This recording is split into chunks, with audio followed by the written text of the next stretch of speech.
Okay, hi. We're going to talk about the focus for the next 6 weeks. We're going to talk a lot about biology and the science of living things. This is a tree stump. This tree stump is still alive. This is the back of my house behind my garage, and we sawed this tree down because it was going to knock over the power lines, and it's not dead. This stuff is bark. Under the bark is a layer of cells called phloem. And these green things are buds. These are silver maple cells that are trying to stay alive. There's still a huge organism here. The point of this, and the first thing we're going to learn about, is that every living thing is made out of cells.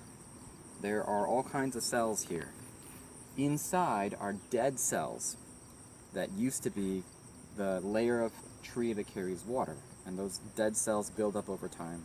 The rings that you call xylem are inside of this tree and give it strength and structure. I could not pull this over without the help of a car. They're strong. So they're also adapted to support this big tree that used to be 30 or 40 feet tall. So the first thing is every living thing, you, me, this tree, the bacteria growing on it, are all made of cells. The second thing we're going to talk about is how cells work. This is the side of my house, and this is a mushroom. So you can see it a little bit. I kicked it, and this is a fungus, and these are fungus cells. You can kind of see the structure of the mushroom, how it's like a hollow tube. You can see another one over here that didn't get as smushed.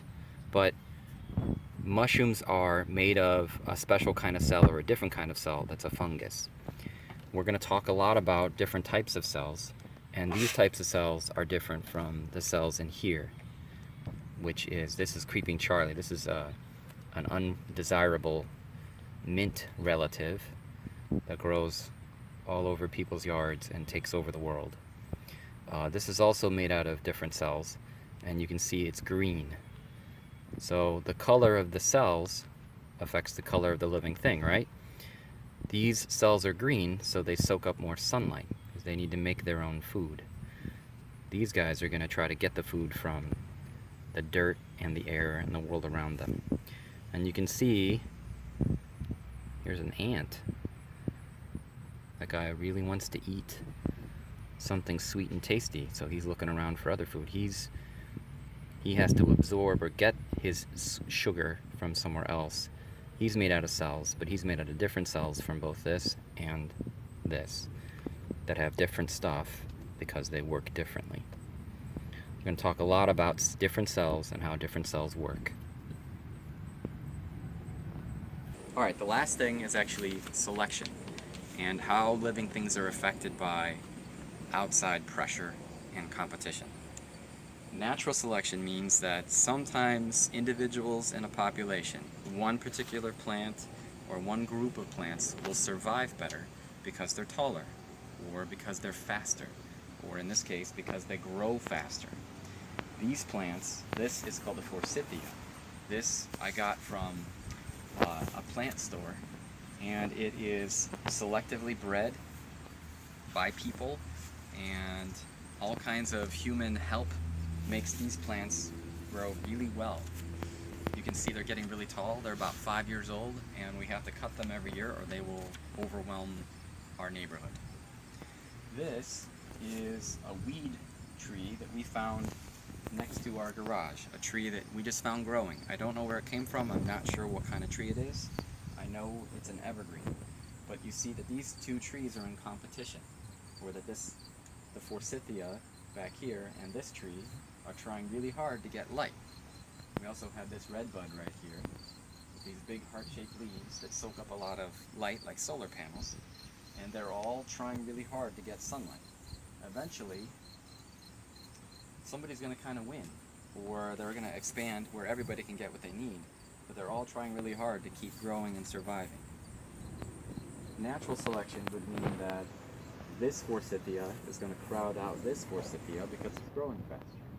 So some are just stronger and better, and they survive better. Survival of the fittest, right? Artificial selection means that all of these forsythia will grow better than a wild forsythia because people have done things to the forsythia to make it grow better. So both of these things are happening here.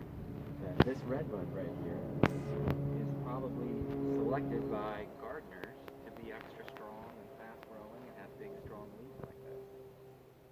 This tree is just naturally competitive. So we see all kinds of pressure here. Sometimes you can buy plants that have been artificially altered by genetic engineering so that they grow stronger or bigger or resist bugs or other things. There's all kinds of technology involved in living things now that can make your plants grow better or look better. And that's a complicated thing that we're going to talk about. So what we just talked about are the four big ideas, the four big concepts that we're going to be discussing for the next 6 weeks. And hopefully you found at least a couple of things in there that sound interesting that we're going to spend a lot of time talking about. Thanks very much.